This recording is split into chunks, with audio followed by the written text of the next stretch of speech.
Oke, jika sudah jelas, maka saya persilahkan kepada Pak Oli dari pihak Kristen untuk memulai pertama kali. Waktu akan berjalan saat Anda berbicara, silahkan. Terima kasih moderator, terima kasih host. Topiknya malam ini, mengapa harus percaya dan terima Yesus dan kenapa harus percaya Nabi Muhammad, begitu ya. Mengapa harus percaya dan terima Yesus Kristus? Kita lihat di sini. Dalam kekristenan,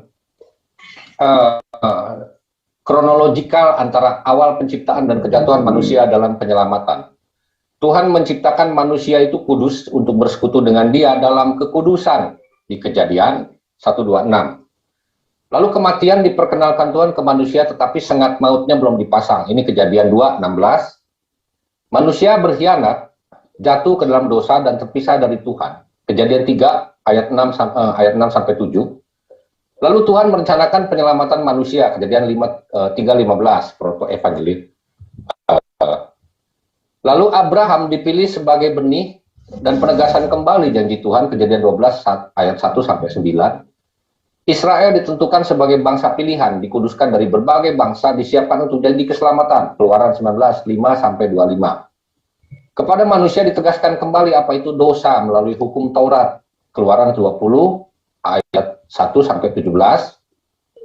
Israel yang dikuduskan dari berbagai bangsa diperintahkan untuk menyembelih korban sebagai tanda penghapusan hutang darah atau maut untuk bisa bersekutu dengan Tuhan. Imamat 1 ayat 1 sampai 17, Imamat 2 1 sampai 16, Imamat 3 1 sampai 17, Imamat 4 1 sampai 5 ayat 13. Ini saya nggak bacakan ayatnya karena waktunya tidak cukup. Lalu kita ke slide ketiga. Israel yang dikuduskan dari berbagai bangsa diperintahkan untuk jangan sekali-kali berani berbuat dosa, karena bagi mereka yang kudus akan dihukum oleh hukum Musa atau Torah lisan, atau Torah Musa juga disebutnya. Nubuatan tentang perbaharuan perjanjian lama akan digenapi oleh perjanjian baru, Yeremia 31:29 sampai 34. Yesus lahir dan membuktikan bahwa manusia bisa tidak berdosa dengan tidak melanggar satupun hukum Taurat, Matius 1 ayat 16, Lukas 1 ayat 31. Yesus mengajarkan kembali bagaimana seharusnya manusia yang disebut di poin pertama bertingkah laku, yaitu ketika kudus, ya, diciptakan pertama kali. Hukum kerajaan Allah diberitakan Matius 5:17 sampai Matius ayat 48. Yesus yang tidak berdosa sekali lagi, tetapi akhirnya disembelih dan mati dan turun ke dalam kerajaan maut, Matius 27:45 sampai 50, Markus 15:33-37, Lukas 23:44 sampai 46. Maut sudah salah menghukum manusia, karena itu hak penghakiman maut menjadi gugur. Maut sudah dibuktikan bukan lagi hakim yang benar. 1 Korintus 15:55-57, Markus 16 1 sampai 8, Lukas 24 1 sampai 12, Yohanes 21 sampai 10. Nah, hak penghakiman berpindah kepada anak manusia yang membelinya dengan darah, Matius 16:27, Matius 28 17 18. Oke. Mengapa harus terima dan percaya Yesus? Ini untuk poin sampai ketiga, ya. Anak manusia bangkit dari maut setelah mengalahkan kuasa maut tersebut, naik ke sorga, duduk di sebelah kanan Bapa. Kisah para Rasul 1:6 sampai 11. Anak manusia berjanji barang siapa percaya kepadanya tidak akan binasa, dan yang percaya kepadanya tidak akan dihakimi menurut hukum, melainkan kasih karunia, Yohanes 3:18-19. Dan di hari penghakiman nanti siapa yang dikenali olehnya akan diselamatkan, Matius 27 ayat 21. Manusia yang sudah diselamatkan, yang hatinya lahir baru dan mencari Tuhan untuk bersekutu dengan Dia, tidak lagi memerlukan hukum Taurat. Karena dua poin terakhir di atas bisa ada, karena ada kronologi dari poin 1 sampai 3 terakhir.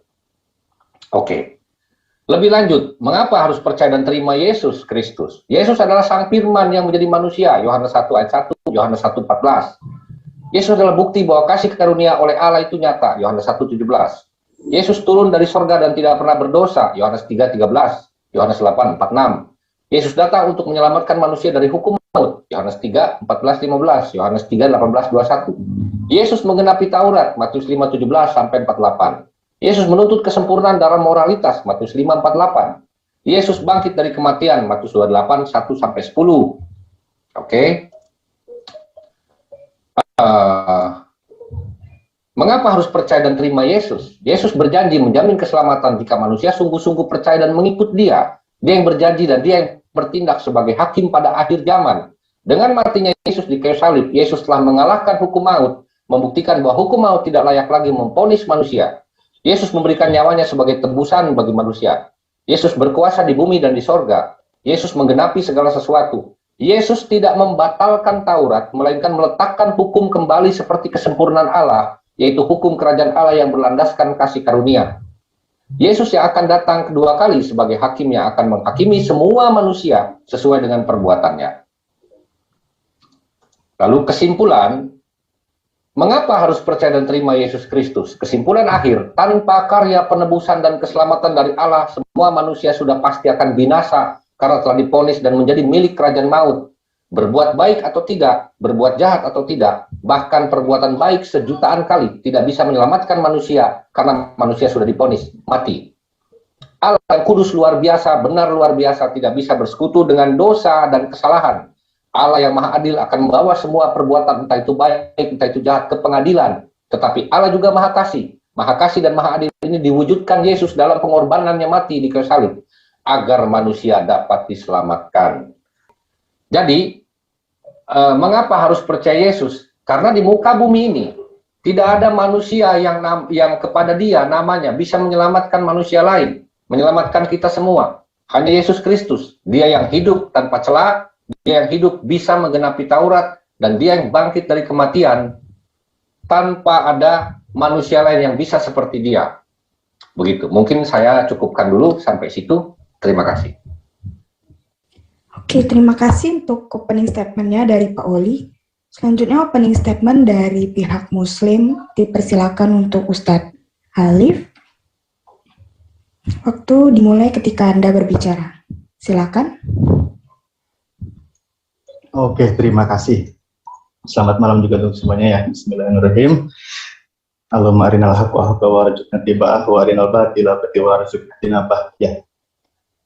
Mengenai mengapa harus percaya Rasulullah kami Nabi Muhammad SAW.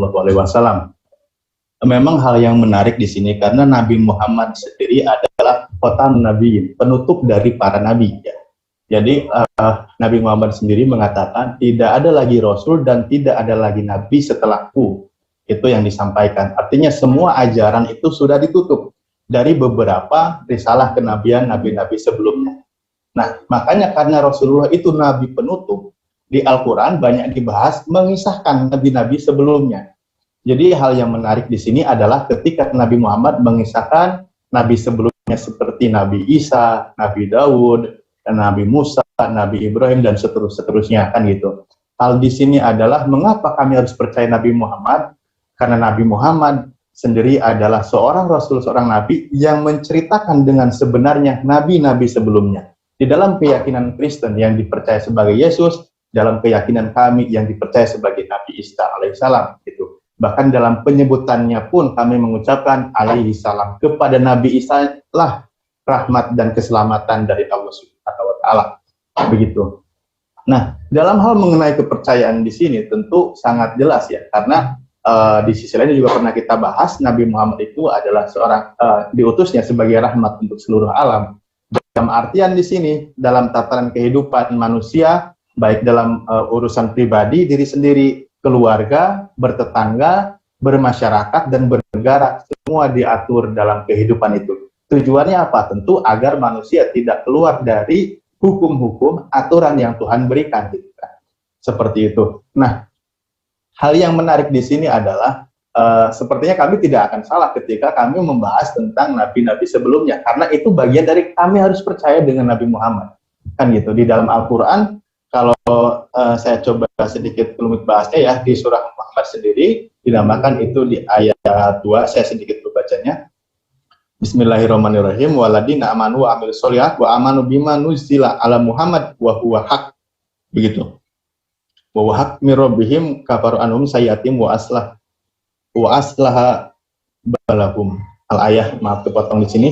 Jadi orang-orang yang beriman dan beramal soleh dan percaya terhadap apa yang diturunkan kepada Nabi Muhammad, karena itu adalah suatu kebenaran dari Tuhan. Nah, jadi kebenaran, makanya apa poin kebenaran di situ? Yaitu barometernya adalah Al-Quran. Nah, ketika Al-Quran banyak menginformasikan, tentu disitulah kebenaran ada, kan gitu. Makanya tadi seperti ada dalam Al-Quran itu membahas tentang surat Al-Qasas, namanya kisah-kisah, Di situ banyak meriwayatkan tentang kisah-kisah Nabi sebelumnya. Nah, kebetulan saya coba kerututkan dalam pembahasan kisah-kisah para Nabi. Di antaranya adalah saya fokus di tentang Nabi Isa. Ya, kalau kita merujuk beberapa kisah Nabi Isa, banyak sekali ayat yang menarasikan di sana. Banyak sekali ya. Kalau kita lihat secara tertulisnya menyebut nama Muhammad dan menyebut nama Nabi Isa secara tertulis ya di Al-Quran itu memang banyak sekali menyebut nama Nabi Isa kan di situ. Nah, ini salah satu bahwa pembuktian membenarkan nabi-nabi sebelumnya. Bagaimana kami memuliakan beliau, Nabi Isa alaihissalam. Bagaimana beliau melakukan mukjizat, beliau melakukan berbagai macam peristiwa yang berlawanan dengan hukum kausalitas atau hukum adat atau hukum yang seperti umumnya terjadi di kita, di kita gitu ya. Disebutnya sebutnya itu mukjizat. Mukjizat adalah peristiwa yang berlawanan dengan adat. Ketika itu dilakukan oleh seorang rasul, maka disebutnya mukjizat gitu. Karena Tuhan memberikan kelebihan di situ. Namun sebelum ke beberapa ayat di atas, sedikit tentang membahas, saya coba di Al-Imran ya, ayat 84 bahwa katakanlah Muhammad, di sini kan khususnya adalah suruh katakan Nabi Muhammad. Umumnya kami disuruh memahami, menyampaikan juga dengan kebenaran ini bahwa kami beriman kepada Allah dan kepada apa yang diturunkan kepada kami dan yang diturunkan kepada Ibrahim, Ismail, Ishak, Yakub dan anak-anaknya dan apa yang diturunkan kepada Musa, Isa dan para nabi dari Tuhan mereka. Kami tidak membeda-bedakan seorang pun di antara mereka dan hanya kepadanya lah kami menyerahkan diri. Jadi poinnya adalah tidak ada yang beda-beda dari Allah dalam hal masalah yang diwahyukan kepada mereka. Semuanya adalah disuruh untuk berserah diri kepada Tuhannya. Di situ dakwahnya para nabi. Dan ketika berserah diri kepada Tuhan yang Esa, yang disebut kami apa? Di Islam disempurnakan dengan kalimat tauhid seperti itu. Lalu ini kepercayaan kami, mengapa kami harus percaya kepada Nabi Muhammad SAW. Di antaranya adalah kebenaran itu, kebenaran seperti tadi di surah Muhammad ayat 2 bahwa itu yang disampaikan atau yang diturunkan kepada Nabi Muhammad yaitu Al-Quran itu adalah kebenaran yang tidak perlu diragukan lagi. Salah satu ayat di surah Al-Baqarah, bisa share screen nggak ya? Mungkin satu poin di sini share screen, barangkali waktunya masih cukup. Bisa share screen? Oh nggak bisa. Oh sebentar. Sedikit ini Pak. Oke. Penutup dari salah satu pembahasan ini aja. Rasul-rasul itu kami berikan sebagian dari mereka atas sebagian yang lain. Jadi ada namanya di sini fadlna, diberikan keutamaan-keutamaan, kelebihan-kelebihan dalam bermukjizat dari sebagian yang lain. Itu di antara mereka ada yang Allah berkata langsung dengan dia, dan sebagian Allah meninggikan beberapa derajat. Dan kami berikan kepada Isa putra Maryam beberapa mukjizat dan kami perkuat dia dengan Ruhul Kudus. Dan kalau Allah kehendaki ini saya tidaklah berbunuh-bunuhan orang-orang yang datang sesudah Rasul-Rasul itu. Sesudah datang kepada mereka beberapa ancaman macam keterangan dan tetapi mereka berselisih. Maka ada di antara mereka beriman dan ada pula di antara mereka yang kafir. Seandainya Allah kehendaki, tidaklah mereka berbunuh-bunuhan. Akan tetapi Allah berbuat yang dikehendakinya. Ini mengenai masalah beberapa keutamaan para Rasul dan Nabi sebelumnya. Katakanlah baik, saya lihat dulu waktunya takut habis. Itu kurang lebih ya dari beberapa poin bagaimana kami mempercayai Nabi Muhammad dalam hal kebenaran bahwa beliau menyampaikan sesuai dengan wahyu. Kan di surat An-Najm dikatakan wa mayantiqu anil hawa in wa illa wahyuha. Aku tidak menyampaikan sesuatu dari keinginanku sendiri. Hawa itu kan sesuatu keinginan, hawa nafsu, keinginan, tetapi itu adalah wahyu dari Tuhanku atau dari Allah yang mewahyukan kepadaku melalui malaikat Jibril. Nah, itu juga selaras dengan para nabi-nabi sebelumnya ketika menyampaikan ajaran yang menjadi pedoman atau apa, itu dia tidak sembarangan menarasikan, pasti dia menyampaikan apa yang diwahyukan oleh Tuhan kepada nabinya. Jadi para nabi itu memang ada banyak kelebihan, dan sekian banyak kelebihan aturan-aturan itu tentu kami sebagai pengikut nabi terakhir, maka seluruh umat ketika setelah kedatangan Nabi Muhammad wajib mengikuti aturan yang dibawa oleh Nabi Muhammad. Seperti ketika zaman Nabi Musa, aturan itu berlaku pada zaman Nabi Musa di kitab Taurat. Namun ketika datangnya Nabi Isa, maka orang-orang yang sejaman dengan Nabi Isa harus mengikuti apa yang diajarkan oleh Nabi Isa. Dari masalah syariat dan sebagainya, tentu ada sedikit banyaknya aturan yang dirubah. Seperti itu pula ketika kedatangan setelah Nabi Isa atau kitab Injil berlaku, datanglah Nabi Muhammad syariat berikutnya. Maka kami yang sejaman dengan Nabi Muhammad harus mengikuti sejaman dan kesini ya, sejaman dan sampai akhir zaman. Maka kami harus mengikuti apa yang disampaikannya. Terima kasih. Baik, terima kasih opening statement-nya dari Pak Alif. Selanjutnya kita akan masuk ke sesi tanya jawab 2 menit 6 menit. Yang pertama pertanyaan dimulai dari Pak Oli, dipersilakan. Saya akan bertanya sama Ustadz Alif begini. Anda mengatakan bahwa Nabi Muhammad diutus sebagai Nabi terakhir. Tetapi masalahnya adalah, kenapa ajaran yang dibawa Nabi Muhammad malah berbanding terbalik dengan ajaran Nabi-Nabi terdahulu? Bisa Anda jelaskan? Silakan. Oke, apakah pertanyaannya sudah ditangkap dengan baik?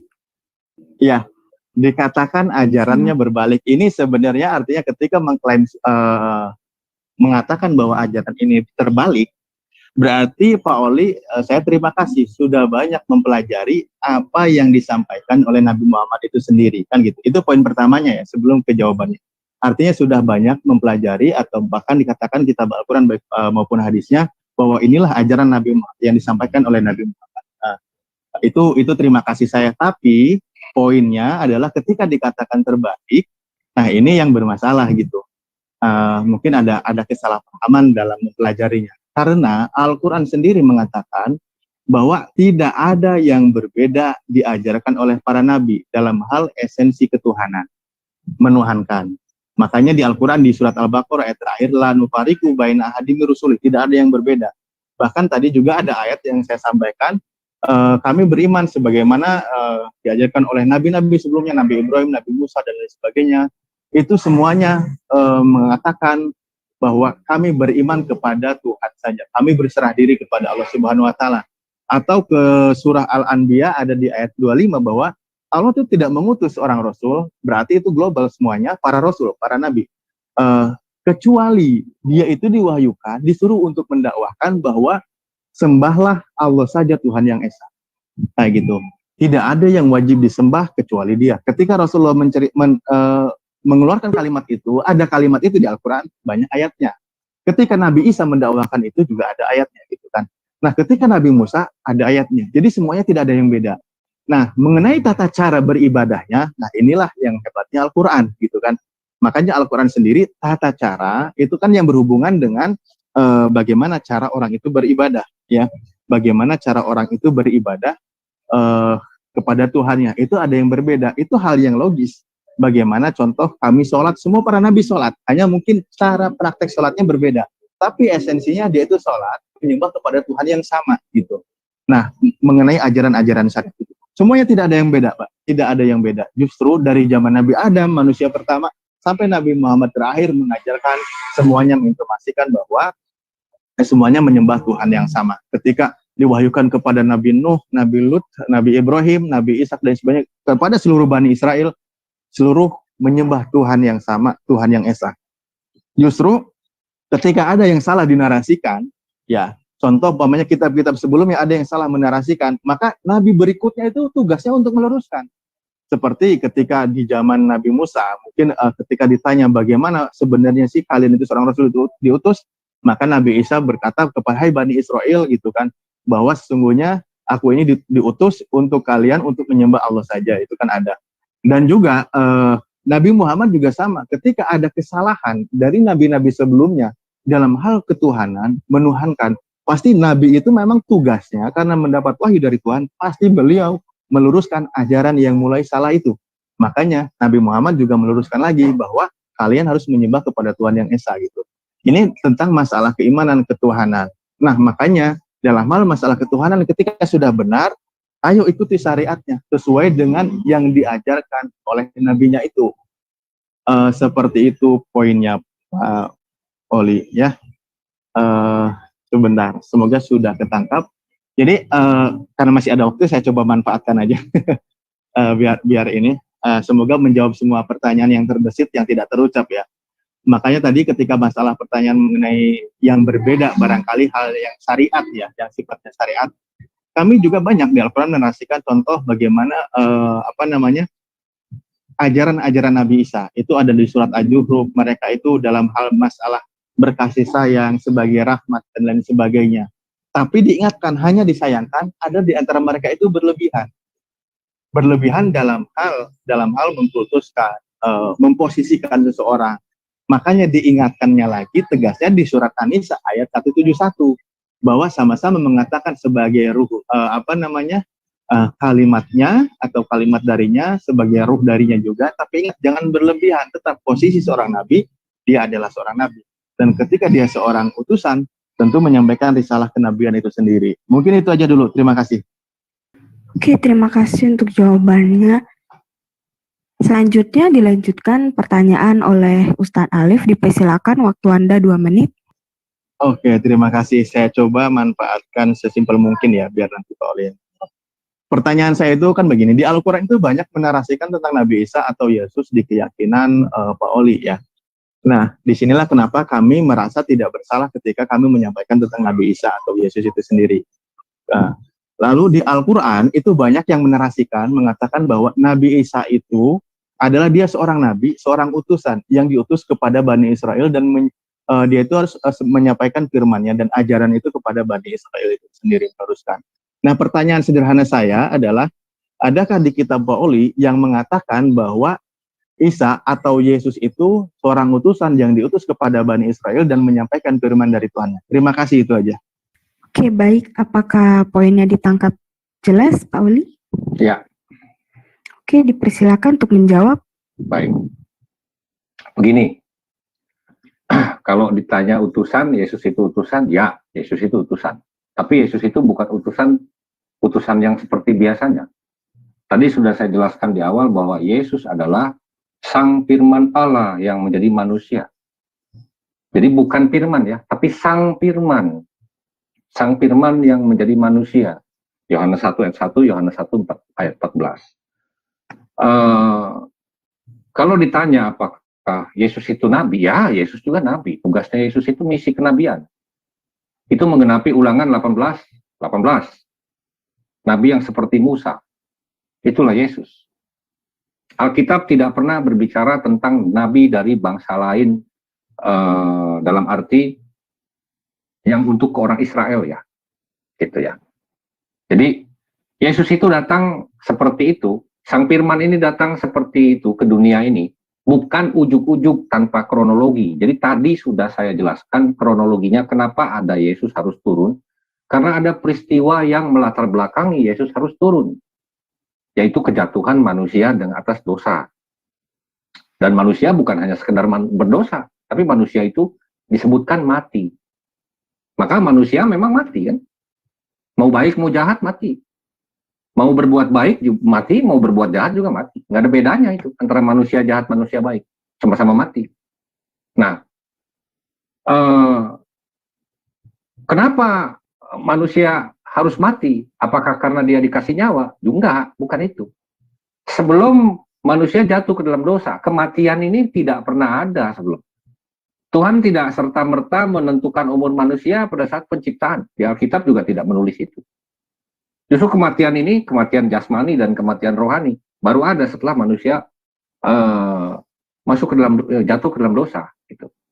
Jadi, kalau ditanya apakah Yesus itu disebutkan di Alkitab ada utusan, ya Yesus ada utusan, ya, memang ditulis Yesus utusan. Tetapi utusan yang bukan utusan seperti para nabi sebelumnya. Nah, kalau ditanya apakah para nabi sebelumnya itu sama seperti Yesus, karena Al-Quran kan memang tidak membeda-bedakan satupun para rasul, kan begitu narasinya tadi. Tetapi Yesus ini memang berbeda. Tidak ada orang dari para nabi yang berbicara seperti Yesus. Yesus berbicara, akulah jalan, hidup, dan kebenaran. Ada 3 frasa di situ, jalan, hidup, dan kebenaran. Tidak ada seorang pun yang datang kepada Bapa kalau tidak melalui aku. Jadi nggak bisa melalui Musa, nggak bisa melalui Daud, nggak bisa melalui Elia, nggak bisa melalui Yesaya. Harus melalui dia, melalui Yesus. Karena apa? Karena Yesus adalah jalan, hidup, dan kebenaran. Itu. Jadi ada 3 frasa di sini. Nah, tetapi kalau ditanya seperti tadi kan, oh ini ajaran para nabi sebelumnya udah kacau, udah rusak, lalu diluruskan dengan nabi lain. Itu kan logikanya Muslim, logikanya Islam, kan logika keyakinannya Ustadz Alif kan ya. Kalau di Kristen nggak seperti itu, Pak. Para nabi di dalam kekristenan mengajarkan satu hal, hukum yang tidak pernah berubah. Moralitas dalam Torah dan kasih karunia dan hukum Torah dari dulu sampai sekarang. Sampai ke Yesus. Yesus juga bukan tiba-tiba merubah, tidak. Yesus itu menggenapi segala sesuatu. Meluruskan kembali apa sih sebetulnya Torah itu yang selama ini salah dipahami orang-orang Israel gitu. Itu bukan hanya satu cerita, ada di Hosea ditulis, bukan persembahan yang diinginkan Allah, tetapi kasih belas kasih hidup, mencintai kebenaran dan keadilan. Yesus juga bilang begitu, bukan persembahan yang kau kehendaki, tetapi belas kasihan. Jadi di atas syariat yang tadi, syariat itu hanya sekedar ritual badaniyah gitu. Itu tidak menyelamatkan apa-apa. Menurut Yesus itu tidak menyelamatkan apa-apa. Itu. Tetapi yang Yesus lakukan adalah memagari Taurat, meletakkan hukum itu lebih tinggi. Pertanyaannya, yang tadi saya sempat bertanya, tetapi kan karena ini sistemnya tidak sistem catur ya, sistem gantian tanya gitu kan. Saya tidak salah paham atau mencoba menggiring opini ya, tetapi memang dari yang saya pahami, meskipun Anda mengklaim bahwa Muhammad itu adalah nabi terakhir, penutup para nabi, seal of the prophet, begitu kan, tetapi ajaran yang dibawa Muhammad itu berbeda bahkan dengan ajaran para nabi terdahulu. Bahkan 10 Torah Musa, 10 perintah Allah itu juga di Al-Quran itu juga tidak ada. Kalau toh ada, misalnya redaksionalnya berubah. Tahukah Pak Ustadz, ketika sebuah redaksional hukum berubah, maka standar dosa jadi berubah. Apa yang tadinya berdosa, bisa jadi tidak berdosa ketika standar hukumnya berubah. Jadi, bagaimana bisa Anda meyakinkan kami, atau meyakinkan semua orang, ketika Anda katakan bahwa, oh, ajarannya memang tidak berubah, ajarannya sama, tetapi syariatnya yang berubah. Justru syariat yang berubah, berarti ajarannya juga bergeser jadi berubah. Gitu. Nah, sementara Yesus tidak merubah apa-apa. Yesus itu menjelaskan kembali apa makna Torah. Karena kasihlah Tuhan dan sesama manusia. Bukan pada saat Yesus datang baru ada. Itu di zaman Musa sudah ada. Masalahnya orang Israel lebih cenderung memahami itu sebagai konteks hukum. Makanya ketika mereka berbuat dosa, mereka korban bakaran, korban penebus dosa. Begitu, dan begitu terus. Gitu. Mungkin cukup sampai situ dulu. Silakan. Moderator, dilanjutkan. Oke, baik.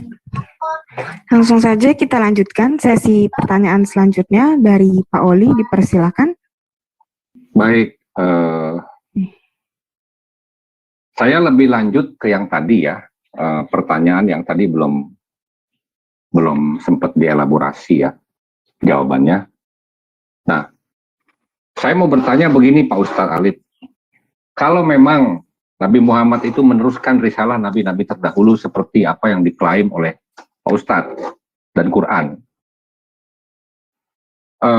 Kenapa ceritanya itu kronologinya dari awal penciptaan manusia sampai terakhir itu bisa berbeda? Silakan Pak. Mungkin sebentar sebelum saya jawab, Pak Oli, mengenai hal apa ya, titik poinnya? Misalnya begini, misalnya perubahan terhadap hukum-hukum, perubahan terhadap jatuhnya kejatuhan manusia misalnya. Karena kan di Al-Quran itu Adam itu kan minta maaf kan, mau tobat maksudnya. Setelah makan buah itu kan tobat. Itu kan berbeda dengan kronologi Alkitab. Ya, itu salah satu. Kedua adalah kenapa hukumnya bisa berubah. Gitu loh. Oh iya, oke. Silakan. Oke, baik. Hukum berarti bukan hal penciptaannya ya, tapi bagaimana hukumnya. Dan ini yang menarik. Kalau kita coba tangkap beberapa, di sini memang saya tidak pakai narasi dari kitab Pauli ya. Coba begini, kita lihat bahwa manusia pertama, Nabi Adam, ketika beliau melakukan kesalahan di situ, memang yang namanya bertobat itu adalah solusi. Ketika orang itu melakukan kesalahan atau berdosa kepada Tuhannya. Semua para nabi itu mengajarkan demikian. Nah, contoh pertama itu adalah Nabi Adam. Nah, ketika di kitab Pak Oli tidak ada pertobatan di sana, ini hal yang menarik jadinya gitu. Pertanyaan saya, kenapa tidak ada pertobatan? Padahal seluruh contoh para nabi, ajaran atau di kitab-kitab Pak Oli, kalau yang saya coba tangkap, bahkan kita pernah diskusi ya sebelumnya, bahwa yang namanya perintah untuk bertobat, para nabi itu mengajarkan bertobat itu semua ada.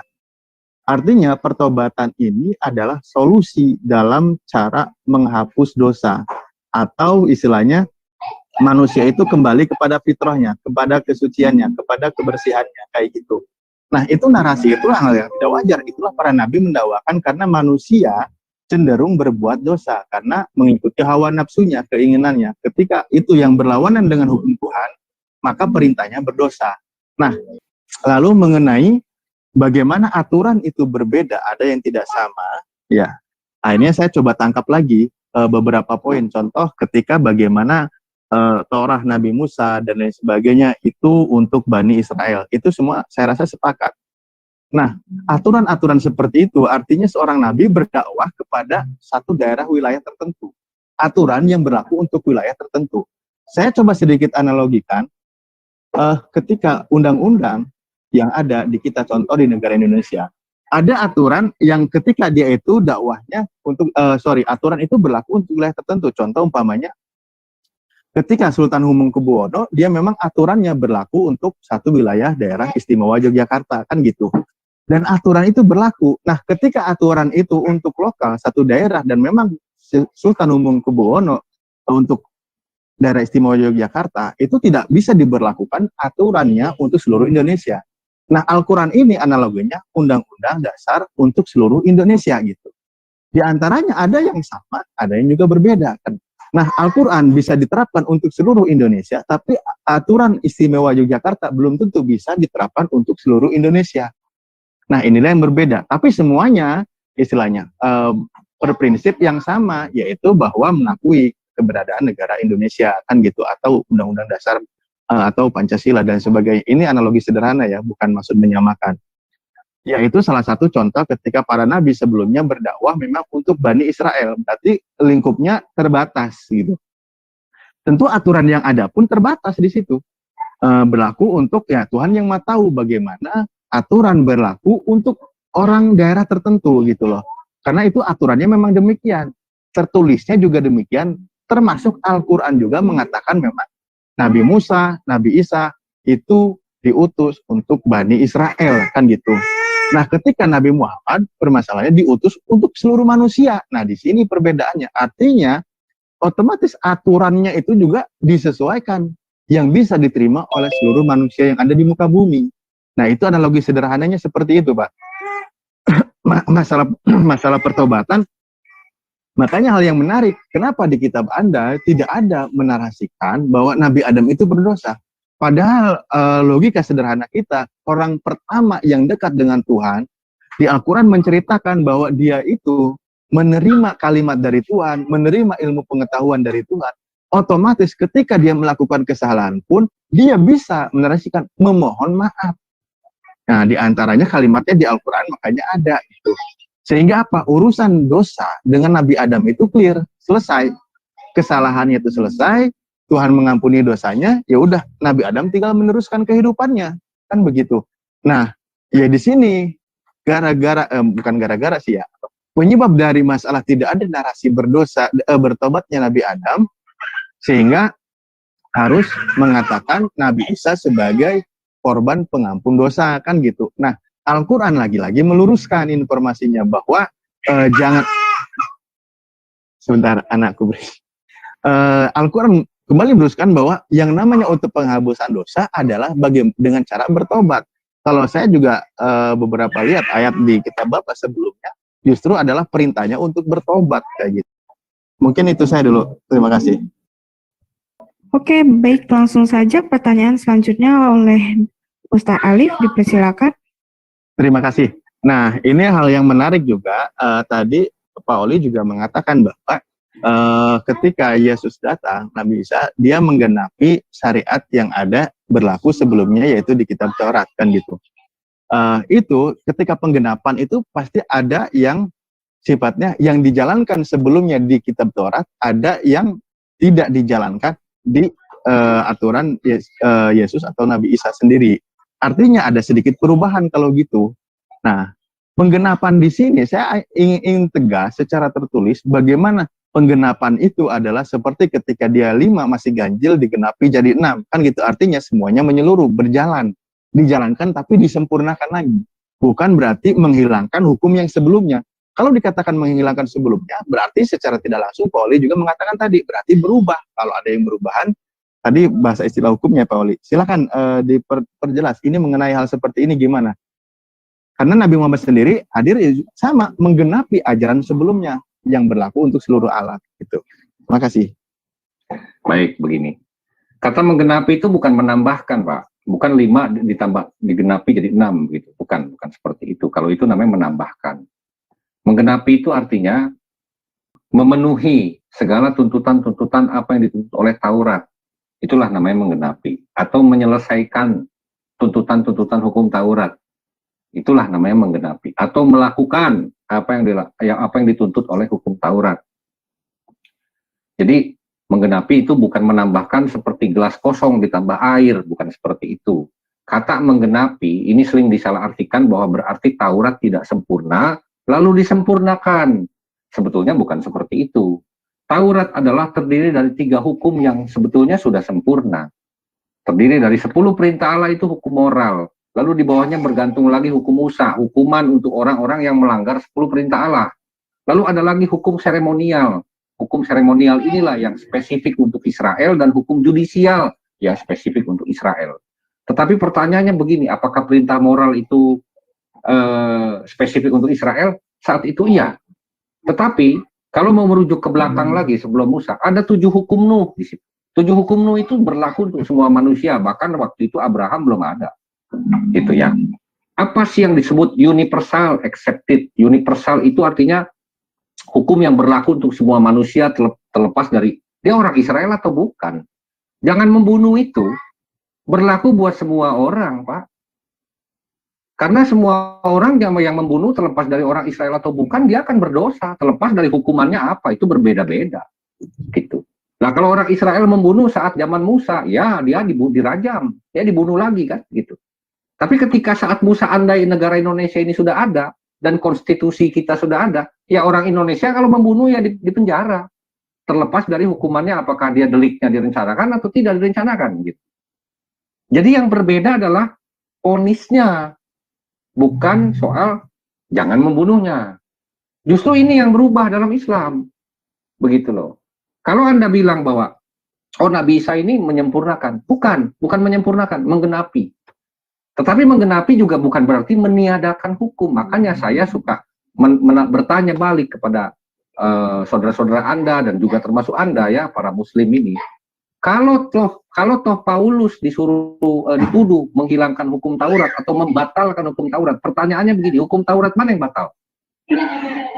Karena nggak ada yang bisa membuktikan hukum Taurat batal. Membunuh sampai saat ini masih berdosa, berzina sampai saat ini masih berdosa, mencuri sampai saat ini masih berdosa, mengingini istri orang lain masih berdosa, mengingini harta sesama orang lain masih berdosa. Jadi hukum mana yang dibilang batal? Karena ketika Anda bilang batal, hukumnya batal, dosanya juga jadi batal. Contoh, jangan berzina, coba hilangkan separuh, kecuali suka sama suka. Maka jangan berzinanya jadi batal. Orang yang suka sama suka akan menganggap dia bukan berzina. Wong suka sama suka kok. Contoh, jangan berzina kecuali terhadap budakmu misalnya. Ketika dia menggauli budak, dia akan menganggap bahwa dia menggauli budak bukan berzina. Karena memang boleh, karena ada kecuali. Itulah hukum. Sebuah redaksional satu kalimat ditambah satu kalimat melarang, satu kalimat mengizinkan dengan syarat-syarat tertentu, maka artinya hukum jadi batal. Ini yang ada dalam Islam. Dalam Kristen tidak ada seperti itu. Yesus tidak pernah bilang bahwa berzina jadi boleh. No. Tetapi Yesus berkata begini, kamu telah mendengar yang difirmankan kepada nenek moyang kita, jangan berzina. Aku berkata kepadamu, barang siapa memandang perempuan dan menginginkannya, dia sudah berzina dalam hatinya. Yesus meletakkan hukum perzinahan itu jadi lebih tinggi, bukan lagi seperti definisi Musa. Dalam definisi Musa, memandang perempuan apa berzina? Bukan, Pak. Tidak pernah ada di Taurat Musa memandang perempuan itu berzina. Tetapi dalam kasih karunia yang diajarkan Yesus, memandang perempuan dengan otak cabul, pikiran kotor, itu sudah sama dengan berzina. Begitu loh. Jadi ini yang didudukan Yesus lebih tinggi hukumnya. Pertanyaannya, kalau Anda bilang tadi, Muhammad itu juga menggenapi ajaran sebelumnya. Ajaran mana yang lebih baik dari kasihlah Tuhan dan sesama manusia? Ada? Apakah ada di Islam syariah mengenal landasan moral? Landasan moral apa yang ada dalam syariah? Boleh Anda jelaskan ke saya ingin belajar gitu loh. Karena sepanjang sepengetahuan saya, landasan hukum moral syariah, landasan hukum syariah itu tidak ada landasan moral. Gitu loh. Sementara nilai hukum itu adalah sebuah nilai moral yang diberi sanksi. Itulah hukum. Jadi ketika hukumnya berubah, maka standar dosanya berubah. Apa yang dinyatakan berdosa ketika ditambah-tambah dengan kalimat-kalimat tertentu, dengan syarat-syarat tertentu, sama saja mengubah yang tadinya dosa menjadi tidak dosa. Itulah yang menghilangkan Taurat sebetulnya. Itu loh Pak Ustadz. Monggo silakan, mungkin dari saya segitu aja. Oke, baik, langsung saja dilanjutkan dengan pertanyaan dari Pak Oli. Silahkan. Oke. Yang tadi ya, kata Pak Ustadz Alif, Nabi Muhammad juga menggenapi ajaran sebelumnya. Mungkin Pak Ustadz Alif berpikir begini, ajaran Nabi Musa buat orang Israel, betul. Buat umatnya Musa, betul. Tapi Daud juga kan orang Israel. Daud diberi kitab, Mazmur, menurut Quran. Kan? Apakah menurut Quran juga Daud itu harus menyebarkan, harus mengajarkan ajarannya Mazmur itu ke orang-orang, ke umatnya? Sebetulnya tidak. Di Alkitab tidak ada seperti itu redaksionalnya. Jadi yang dimaksud menggenapi, Nabi Muhammad menggenapi ajaran sebelumnya itu menggenapi yang mana? Boleh Pak Ustadz Alif silakan ajarkan ke saya ingin dengar. Monggo.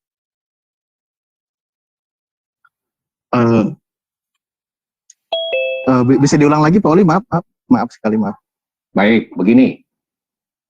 Pak Ustadz tadi katakan bahwa Nabi Muhammad juga menggenapi ajaran Nabi terdahulu atau Nabi sebelumnya. Artinya kan merujuk kepada Isa, kan begitu, atau Yesus lah, menurut Pak Ustadz Alif. Seperti tadi kan Pak Ustadz Alif sudah berkata juga bahwa waktu zaman Musa diberi Taurat untuk orang Israel. Anda setuju, betul kan begitu tadi kan? Iya. Oke. Tapi Daud kan juga orang Israel. Daud itu kan menurut versi Quran diberikan Jabur atau Mazmur, ya. Apakah Daud juga harus menyebarkan Mazmur itu kepada umatnya atau bagaimana? Nah, tapi pertanyaan saya begini, apa yang digenapi Muhammad dari ajaran Yesus? Silakan. Oke, baik, terima kasih. Ya, kembali lagi berarti poinnya saya coba runut lagi ya dari awal juga mengenai penjelasan Pauli itu sendiri. Karena begini, ketika Pauli mengatakan tadi, sebentar, ketika tadi Pauli mengatakan bahwa ada hukum ajaran-ajaran yang, sebentar ya, maaf ya Pak, sebentar. Nah, oke. Maaf. Mengenai masalah tadi ajaran hukum seperti perzinahan, lah di Islam sendiri itu tegas, yang ada narasi di kita Bapak itu di Islam itu ada Pak, itu hukum terutama apalagi yang masalah berzina, mencuri, nggak ada dinarasikan di Al-Quran bahwa di situ adalah diperbolehkan, itu nggak ada, berzina diperbolehkan itu nggak ada gitu. Nah mengenai aturan-aturan seperti itu sama, berlaku sama, apalagi hal-hal yang prinsip seperti itu, apalagi yang sifatnya dengan hubungan sosial kemanusiaan gitu kan.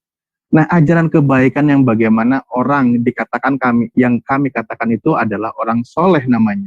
Ketika dia soleh itu adalah dia berbuat baik, ya, mengikuti apa yang Tuhan perintahkan dan berbuat baik juga dengan sesama manusia gitu kan. Makanya kan dikatakannya manusia itu rugi Pak dalam kerugian kecuali dia itu beriman dan beramal soleh. Nah, beramal soleh itu kebaikan, amal kebaikan yang secara hukum moral pun dia tidak melanggar. Seperti itu, bagaimana dia menjaga hubungan, seperti tadi di awal juga di opening statement dikatakan, bagaimana aturannya ketika dia sholat itu, dia mengikuti Al-Quran ini, berikut juga dengan penjelasan di hadisnya, berbuat baik dengan tetangga, berbuat baik dengan sesama, itu ada aturannya. Dan ketika dia itu berbuat baik, yang di situ tidak melanggar aturan, dengan hukum moral, sosial, dan lain sebagainya, juga itu tidak bertentangan dengan syariat yang diturunkan, dialah orang yang akan selamat, dia tidak akan merugi, kayak gitu. Apalagi masalah perzinahan dan lain sebagainya. Oke, mengenai tadi bagaimana narasi di Pak Oli bahwa mengingini seseorang pun masih di dalam hati sudah dihitung berzina. Kalau di kita dikatakan itu namanya zina mata. Jadi mata itu berdosa, keinginan. Nah, sehingga apa? Di Al-Quran ada ayatnya di Al-Baqarah 284 dikatakan wa ing tubdu ma fi anfusikum aw tukhfu yuhasibkum bihillah. Bahwa jika engkau mengingini suatu kejahatan, baik itu sudah nampak atau masih tersirat, maka itu akan dihisab oleh Allah. Akan diperhitungkan. Artinya apa? Ada narasi seperti itu. Nah, sehingga apa? Bagaimana urusan masih dalam keinginan hati, keinginan nih, saya mengingini, belum terucap, belum terlihat, Allah sudah perhitungkan. Di satu sisi memang itu baik, benar, demikian. Lalu para sahabat ada yang protes, bagaimana kami mengingini seperti itu? Lah, itu kan belum nampak. Allah sudah perhitungkan. Nah, untuk mengingininya tetap salah, tapi masalah dosanya sehingga apa? Kami diingatkan bahwa disuruh berdoa, itu di ayat terakhir surat Al-Baqarah-nya, itu kan tadi 284, di ayat 286-nya, bahwa jangan tibakan hak kami, hukum kepada kami, sebagai yang berat, sebagaimana hukum yang berat seperti umat-umat terdahulu. Nah, saya tidak akan menyalahkan dulu, maka di sini saya tidak menyalahkan bahwa ketika Pak Oli mengatakan bahwa mengingini saja sudah berdosa, sudah berzina, kan gitu. Nah, itu berarti kan zina keinginan gitu kan. Nah, baru mengingini seperti itu sudah dihukum berzina. Nah, makanya kami diperintahkan. Memang Allah katakan akan diperhitungkan, dihisab. Artinya apa? Itu suatu kesalahan. Tapi ingat, ketika dinarasikan bahwa jangan kau hukumi kami sebagaimana engkau menghukum umat-umat sebelum kami, yaitu umatnya zaman Nabi Isa. Ini anggaplah ini ada kesamaan di sini. Maka di sini tolonglah kami jangan dihukumi berzina gitu kan, seperti itu. Karena yang namanya berzina adalah kontak fisik. Nah, termasuk istilahnya dosanya itu bukan, kalau yang zina fisik itu kan dosa besar namanya. Di antaranya kan yang dosa besar itu seperti mencuri, berzina, membunuh dan lain sebagainya, itu kan dosa-dosa besar. Nah, sehingga itu ketika itu keinginan itu lalu dia bertobat, tapi jangan sampai kami dihukum berzina, maka dihapuslah kayak gitu. Oke. Kejahatan itu sebelum dilakukan baru keinginan, kami diberi kelonggaran, belum dicatat gitu, belum diperhitungkan, kecuali setelah dilakukan. Nah, disitulah kelonggaran di dalam hukum kami, gitu Pak. Contoh umpamanya, saya melihat seseorang, ini salah satu contoh aja kan gitu. Saya mengingini berzina, belum melakukan Pak, mengingini berzina. Tapi dalam keinginan itu bisa saja saya tersadarkan. Tapi ingat, dihubungi dengan apa? Ya Allah, mohon maaf, saya bertobat. Jangan tibakan hukum kepada seperti umat-umat sebelumnya. Kalau Pak Oli baru mengingini saja, sudah dihukumi sama dengan melakukan zina. Ya Allah, mohonkan maaf, jangan sampai hukumi saya seperti itu. Maka Allah diberi kelonggaran, ya sudah. Dia sadar, dia baru mengingini, dia tidak melakukan, dihapus kesalahannya. Tidak termasuk tergolong orang yang sudah berzina. Tapi ketika dia tidak sadar, disebutnya zina mata. Namanya artinya dosa mata, karena dia mata itu kan penglihatan yang membuat seseorang berpikir untuk melakukan sesuatu. Nah, seperti itu gambarannya. Nah, di sini aturannya di Islam itu tegas gitu loh Pak Oli. Maksudnya tegasnya itu ada tertulisnya seperti ini. Lalu kenapa? Ini logis enggak? Ya logis. Bagaimana ketika hukum zina itu sangat berat, hukum zina itu bagaimana hukumnya itu kan dirajam atau dijilid, bagaimana kami baru mengingini sudah mau dijilid? Kan gitu. Makanya ada ayatnya pertobatan. Kalau baru mengingini tidak sampai hukum seperti itu. Jilid itu maksud saya dirajam ya Pak ya, atau dihukum lempari batu atau apa seperti itu. Nah, kalau di undang-undang Anda Pak Oli, makanya ini malah lebih ngeri gitu. Bagaimana ketika seseorang sudah praktek berzina, dia langsung dihukumi dirajam. Lah, ini di zaman Yesus baru mengingini aja sudah dihukumi berzina, berarti dia mestinya dihukumi gitu. Solusinya seperti apa gitu. Baik, selanjutnya sesi terakhir. Pertanyaan dari Ustadz Alif, dipersilakan. Pertanyaan berarti kembali kepada tadi. Nah, ini hal yang menarik ya, penjelasan dari Pak Oli. Maaf kalau agak panjang. Artinya, tadi ketika dikatakan menggenapi sebelumnya. Nah, ketika penggenapan itu kan semuanya sudah paripurna lah, 100% kan gitu. Nah, ketika 100%, makanya ketika tadi dikatakan, makanya zaman Musa tidak tertulis, mengingini saja sudah berzina, kan gitu. Tapi zaman Nabi Musa, ketika orang berzina, maka hukumnya rajam. Nah, ini solusinya gimana? Ketika sudah tergenapi, yang namanya tergenapi itu, satu klaim, satu ini aturan tegas, solusinya seperti apa, ketentuannya seperti apa. Apakah dia wajib dirajam? Karena zaman Musa, tidak ada narasi mengingini, tapi tadi Pak Oli sendiri yang bilang kan, tapi mengatakan yang berzina kan dirajam. Nah, di zaman Yesus, Nabi Isa, nah ketika jangankan mengingini, jangankan melakukan, mengingini pun sudah disebut berzina. Nah, solusinya apa gitu? Solusinya apa ketika terjadi peristiwa seperti itu? Karena genap ini berarti secara hukum pun lebih genap juga gitu. Solusinya, silakan Pak Oli. Terima kasih. Ya, baik. Boleh waktu saya dijalankan. Begini, yang namanya genap itu selesai. Tetapi itu kan yang dilakukan Yesus, Pak. Bukan semua orang Kristen itu menggenapi Taurat, bukan. Yang menggenapi Taurat hanya satu orang, Yesus Kristus. Bukan semua orang Israel itu menggenapi Taurat, tidak. Jadi yang menggenapi Taurat hanya Yesus Kristus. Nah, Yesus kan memang tidak pernah berzina, Pak.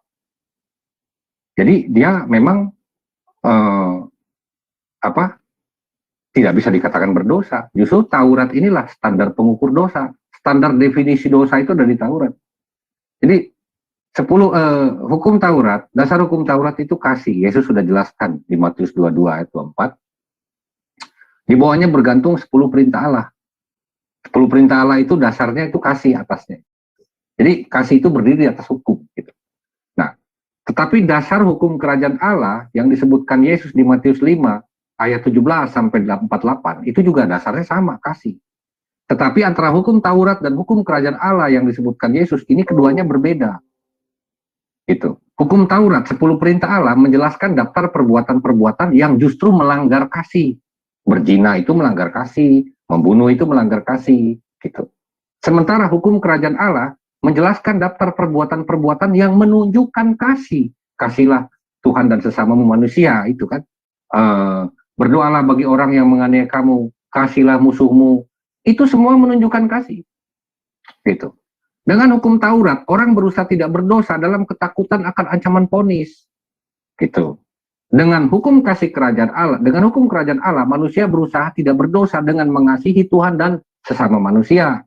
Itu jadi keduanya berbeda ukurannya, Pak. Nah, Yesus memang menggenapi hukum Taurat dengan kasih karunia, makanya hukumnya jadi lebih tinggi. Memang definisinya tidak seperti yang ada di Taurat Musa, di 10 perintah Allah. Tidak sama memang dengan itu. Tetapi, akar dari segala perbuatan adalah keinginan. Makanya Yesus mengatakan begini, bukan yang masuk ke dalam mulut manusia itu yang menajiskan, tetapi yang keluar dari mulut manusia itu yang menajiskan. Karena segala sesuatu, tindakan percabulan, kedengkian, pembunuhan, iri hati, serakah, itu semua keluar dari hati. Makanya tadi saya sudah sampaikan, Yesus itu memagari Taurat, mendudukan Taurat itu jadi lebih tinggi kepada standar yang sebenarnya. Hukum Taurat itu sebenarnya cuma menjelaskan apa sih arti dosa, begitu. Makanya di atas muka bumi ini, satu-satunya orang yang berjalan pernah hidup di muka bumi ini, Yesus Kristus. Dialah yang satu-satunya orang yang bisa menggenapi Taurat. 100%. Dia tidak pernah membunuh, dia bahkan dibunuh. Dia tidak pernah berzina. Dia pun tidak menghukum seorang penzina. Gitu. Ya, soal itu nanti bisa ditanyakan lah kalau misalnya kurang jelas. Tetapi begini, ketika ada orang berzina misalnya begitu kan, lalu bagaimana solusinya? Orang Kristen misalnya berzina, ya dia harus bertobat. Karena kekristenan tidak lagi mengenal hukum layaknya vonis seperti Taurat. Kalau dia nggak mau bertobat, ya dia nggak selamat, Pak. Berarti dia bukan pengikut Kristus. Berarti dia imannya hanya di mulut. Begitu. Anda, orang boleh saja mengaku beriman, kan? Oh, saya mengikut Yesus. Saya cinta Yesus. Tapi dia berzina. Dia mencuri. Gitu loh.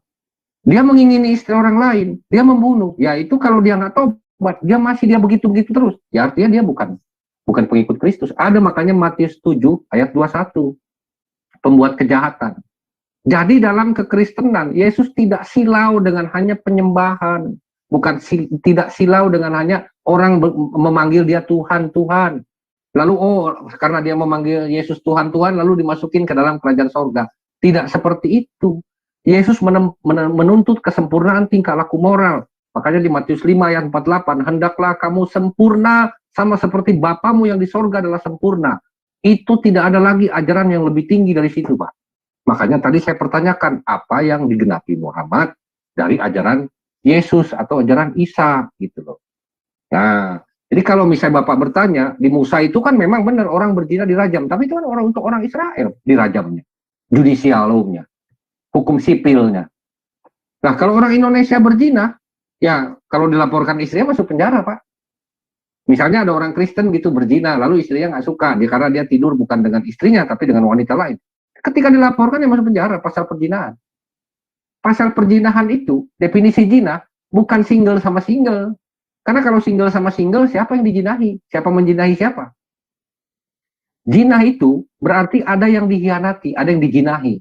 Gitu loh. Suami tidur dengan wanita lain, bukan istrinya, berarti dia menjinahi istrinya. Istri tidur dengan pria lain selain suaminya, berarti dia menjinahi suaminya. Gitu. Jadi konteks yang Yesus dudukan di sini, hukum menjadi lebih tinggi daripada sekedar perintah Taurat, jangan berzina. Tetapi Yesus menjelaskan definisi-definisi bukan lagi menurut definisi umum, tetapi definisi kerajaan Allah. Nah, kalau Bapak bilang, oh, itu kayak lebih sulit. Memang, hukum ilahi itu tidak gampang, Pak, tidak kaleng-kaleng, tidak enteng. Karena apa? Karena keilahian itu, Allah itu sempurna. Makanya Allah, tadi saya sudah sampaikan di awal presentasi opening statement saya, Allah itu kudus luar biasa, benar luar biasa. Jadi satu kesalahan, sedikit kesalahan, nggak bisa campur dengan Allah, nggak bisa bersekutu dengan Allah. Makanya kenapa manusia disebut mati? Karena dia berontak terhadap Allah. Gitu. Terima kasih, mungkin hanya itu saja. Oke, baik. Selanjutnya sesi battle 30 menit di mana partisipan diskusi secara langsung. Silakan waktu dimulai ketika pembicaraan dimulai. Baik Pak Ustadz, mau Anda dulu tanya atau saya dulu? Oh, silakan dulu aja Pak Oli, nggak apa-apa. Ya, begini Pak. Gini Pak Ustadz. Di Al-Furqan Alif aja lah, nggak usah pakai Ustadz. Ya, nggak apa-apa. Nih, ada di Al-Furqan ayat 68. Boleh di share screen, tolong yang punya Al-Quran, aplikasi, bantu. Ada narasi begini, dan orang-orang yang tidak mempersekutukan Allah dengan sembahan lain, dan tidak membunuh orang yang diharamkan Allah, kecuali dengan alasan tanda kurung, yang benar dan tidak berzina, dan barang siapa melakukan demikian itu, niscaya dia akan mendapat hukuman yang berat. Di sini ada kata, kecuali dengan alasan yang benar. Jadi memang tidak membunuh orang yang diharamkan Allah, kecuali dengan alasan yang benar. Pertanyaan saya begini, bagaimana Pak Ustadz mengartikan ayat ini, menyimpulkan ayat ini? Karena secara hukum ayat ini membatalkan jangan membunuh. Karena di sini dikatakan kecuali dengan alasan yang benar. Jadi jangan membunuhnya itu jadi hilang, Pak. Itu yang saya maksud dengan hukum yang berubah. Silakan Pak Ustadz. Itu, jadi ini sebenarnya Pak Oli mestinya lebih paham ini. Karena Pak Oli sangat ngerti dengan hukum kan. Kecuali dengan alasan yang benar. Kan gitu. Artinya berarti boleh membunuh ketika itu sesuai dengan alasan yang benar dari Tuhan. Makanya contoh hukum kisos, al-qatlu bil qatli, yang membunuh hukumnya dibunuh gitu. Itu kan alasannya benar. Nah, tapi ada beberapa alasan itu bisa dicari-cari loh Ustaz. No, kalau mencari-cari alasan dengan alasan yang benar itu beda konteks, Pak. Ibarat artinya gini, orang yang dengan kecuali alasan yang benar kan boleh dibunuh kan, begitu berarti kan? Betul ya? Standar alasan yang benar itu kan alasan yang tertulis di Al-Qur'an. Gitu. Nah, alasan bukan yang orang tertulis yang di Al-Qur'an mencari. kira-kira seperti apa nih? Alasan yang boleh dibunuh ini seperti apa misalnya? Ya, contoh tadi saya bilang, ketika seseorang itu membunuh, ya, dia kan membunuh dengan cara yang tidak salah, kan gitu. Maka si pembunuh ini hukumannya boleh dibunuh. Dia membunuh dengan cara yang tidak salah. Maksudnya gimana? Dia membunuh dengan cara yang tidak salah. Contoh ini mohon maaf, Pak Oli membunuh, jangan Pak Oli lah, nggak enak. Si A membunuh si B, ya kan? Si A membunuh si B dengan pokoknya dia melakukan pembunuhan gitu, melakukan kejahatan. Nah, itu kan dia berarti dia orang itu bersalah kan. Nah, orang bersalah itu maka boleh hukumnya dibunuh, kan gitu hukumnya. Karena ini cara hukum dengan alasan yang benar, karena si orang itu pembunuh, maka hukumnya boleh dibunuh. Alasan yang benar, bukan mencari-cari alasan. Oh, gimana caranya saya supaya dia itu benar bahwa dia itu harus dibunuh, itu nggak bisa gitu loh. Nah, seperti itu. Makanya ada di ayat lain kan, aduh saya lupa ayatnya, kalau ada yang lain. Ada ketika hukum berlaku di pengadilan, umpamanya kan gitu. Aturannya adalah ketika seseorang dia membunuh, ya kan, maka boleh diserahkan di dalam pengadilan itu kan, ketika dia si pihak keluarga itu, keluarga ahli, ya udah bunuh lagi karena itu hukum berlaku. Maka di si orang itu boleh dibunuh di pengadilan. Tetapi wal aku khairum minkum, ketika memaafkan orang itu lebih baik. Nah, ini hukum kasihnya di Islam. Kan gitu. Dengan cara orang itu sudah menyesali dan lain sebagainya. Ketika orang itu tidak dibunuh lagi, ya itu lebih baik gitu. Tetapi artinya dengan cara itu dibunuh. Baik. Ya, artinya membalas itu baik. Karena kalau memaafkan lebih baik. Artinya membalas memaafkan masih bisa disebut baik. Ya baik. Karena kan itu ada hukumnya. kata memaafkan berarti lebih baik. Kan gitu. Kalau ada lebih, berarti tadinya ada yang tidak lebih. Kan gitu kan? Kalau membunuh dibalas bunuh, itu baik. Tapi memaafkan lebih baik. Begitu kan? Ya, memaafkan lebih Begitu, baik ke ahbat. Ya. Iya, nggak apa-apa. Nah, tetapi Taurat berkata jangan membunuh. Nggak ada alasan kecuali, Pak. Kenapa di dalam Islam jadi berubah? Nah, ini repotnya, Pak. Ini repotnya. Sekarang begini, Pak. Kita hukum manusia aja ya. Kita sama-sama tahu nih. Ketika seumpamanya ini ada seseorang, ini mohon maaf, dengan kejahatan dia membunuh istri Pak Oli. Nah, Pak Oli, menurut Pak Oli gimana? Kasih hukum kasih aja, dimaafkan gitu. Langsung begitu. Bukan. Kalau dalam negara konteksnya, jangan negara. Begini Pak. Bapak bertanya itu timelinenya kapan ini? Istri saya dibunuh nih kapan? Zaman Musa. Kalau sekarang kan ada negara yang mengatur, Pak. Pembunuhan itu bukan delik aduan, delik umum, Pak. Saya nggak perlu lapor pun ketika istri saya dibunuh orang pasti dikejar polisi pembunuhnya. Nggak perlu lapor saya. Kalau saya memaafkan orang dan mengasihi dia yang pembunuhan istri saya, yang membunuh istri saya, itu adalah karena saya menjalankan kasih karunia. Tetapi negara berhak menghukum dia karena yang dia langgar bukan hanya hak saya, tetapi juga dia melanggar kedaulatan negara. Karena negara sudah menyatakan hukum jangan membunuh, ada delik pidana. Jadi hukum ini nggak pernah berlaku satu arah, Pak. Ya, silakan. Iya, artinya gini, Pak Oli itu tadi kan menanyakan kasus ini adalah kepada keyakinan kami yang diatur di Islam. Kan gitu. Ya kalau ya sekarang kan? Gini, kalau sekarang di Islam, oke, tapi kalau itu dijalankan di hukum negara saat ini, Anda ketika ada keluarga Anda dibunuh lalu Anda membunuh orang lain lagi, ya bukan diserahkan kepada negara, justru Anda yang ditangkap polisi, Pak. Nah, ya kita jangan sampai gitu. Ini kan pengadilan, makanya kecuali dengan cara yang benar, dengan yang benar tadi kan pertanyaannya. Nah, benar ini kita ya gini loh Pak, bukan pembenaran. Nah, ketika di aturan itu, nah dibalas dibunuh lagi karena apa? Ini kesalahan kan, dan itu tidak salah. Kami Al-Quran itu ada solusi tertulis, kan gitu. Justru ada itu solusi yang tertulis. Saya katakan membelokkan hukum dengan alasan solusi tertulis, padahal hukumnya sudah berubah. Kalau dibilang jangan membunuh kecuali dengan alasan yang benar, maka jangan membunuhnya jadi hilang dong Pak, karena ada kata kecuali tadi, gitu loh. Taurat gini Pak, itu, Pak Oli, ya. Kan kita nangkapnya begini, kita itu nggak boleh membunuh, berarti konteksnya kita di sini semuanya baik dulu ya, baik dulu kan. Nah, kecuali dengan alasan yang benar, artinya ada orang jahat, kan gitu. Nah, ada orang jahat kan pembunuhan. Gini dulu, makanya gini dulu. Ada orang melakukan kecuali dengan alasan yang benar. Alasan yang benar ini adalah boleh membunuh orang yang melakukan pembunuhan. Tapi dengan cara yang benar, makanya kita buktikan di pengadilan. Kan gitu. Pengadilan syariah. Pengadilan syariah. Atau ya syariah negara? Dong. Syariah dong. Syariah. Ketika pengadilan negara sesuai dengan syariah, ya sudah selesai. Kita nggak repot. Kalau tidak sesuai dengan syariah bagaimana Pak? Pengadilan negara kalau tidak sesuai dengan syariah main hakim sendiri atau gimana? Enggak. Oh nggak ada main hakim sendiri. Sekarang hukum di negara ini boleh nggak nih? yang membunuh itu adalah boleh dibunuh. Kita pernah melihat kasus di Amerika, seseorang penjahat membunuh seorang anaknya. Kan gitu. Dalam pengadilan di Amerika sendiri pun, ketika dibalas membunuh, itu diperbolehkan. Tetapi si bapak itu justru memaafkan orang itu. Ini kan pengadilannya gitu loh. Betul. Kalau di pengadilan sekuler, Pak, kalau yang namanya memaafkan itu hak personal, kan tadi saya sudah sampaikan.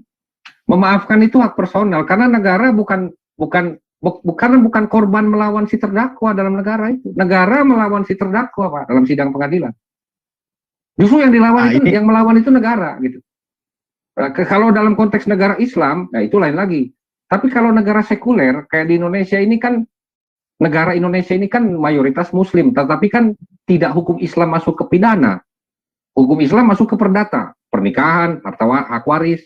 Dalam pidana nggak pakai hukum Islam, pakainya hukum sekuler. Orang membunuh, Pak Oli, penjara.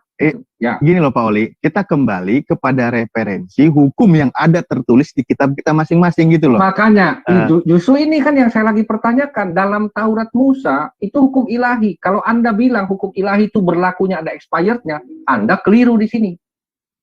Karena dari zaman dulu membunuh sampai sekarang masih berdosa, Pak. Terlepas dari siapapun yang melakukan itu. Nah, gitu. Hukumnya apa? Hukumnya apa?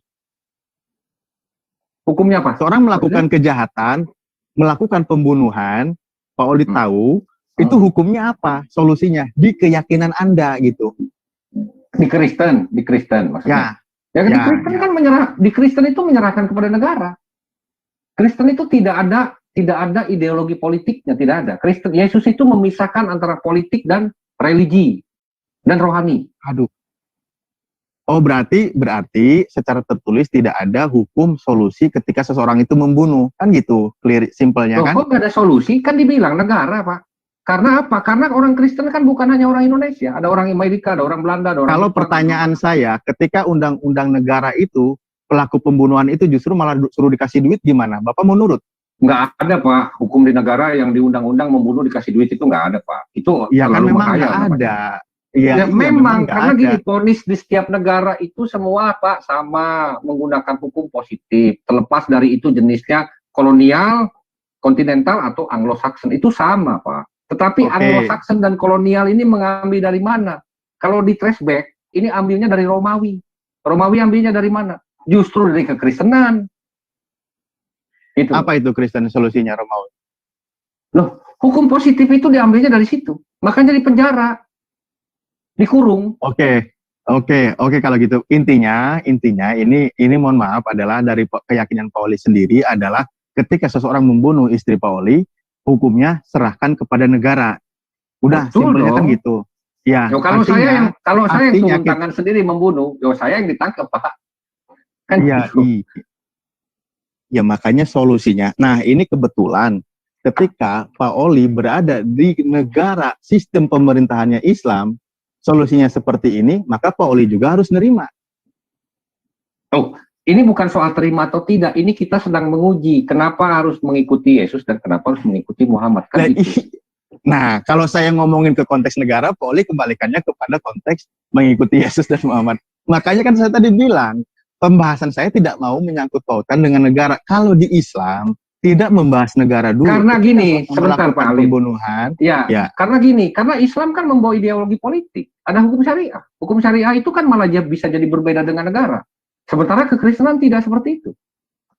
Sementara zaman dulu tidak seperti itu juga. Para nabi itu tidak pernah mengajarkan hukum yang baru. Tidak pernah seperti itu. Itulah di awal pertanyaan saya kenapa Nabi Muhammad dikatakan seal of the prophet, tetapi ajarannya kenapa berbanding terbalik dengan nabi-nabi terdahulu.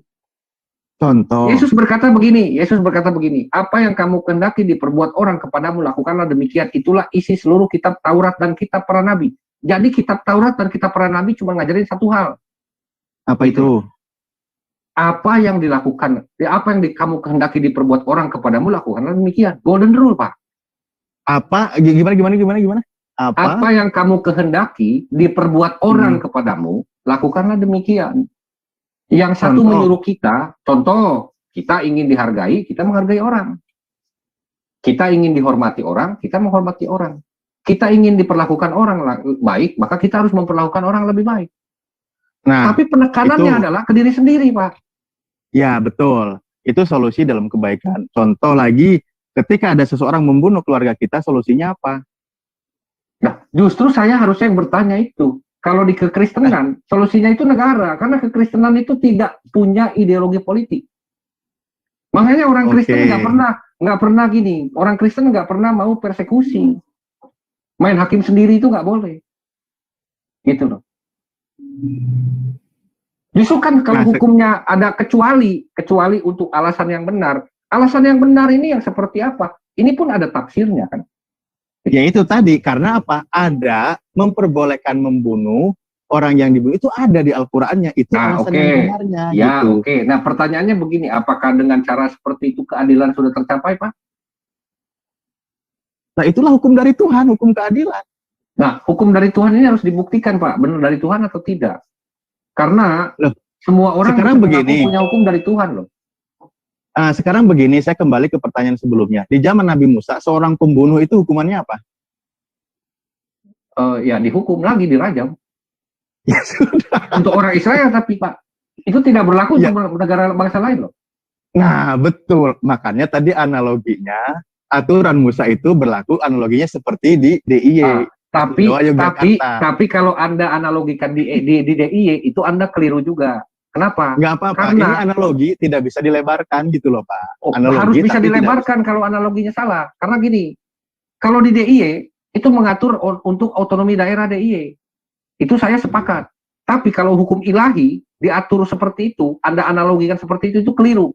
Karena dengan demikian Anda mengatakan begini, kalau orang yang bukan Israel membunuh, maka dia tidak dosa. Padahal membunuh itu, mau orang Israel atau bukan, sama-sama berdosa. Yang beda adalah hukumannya.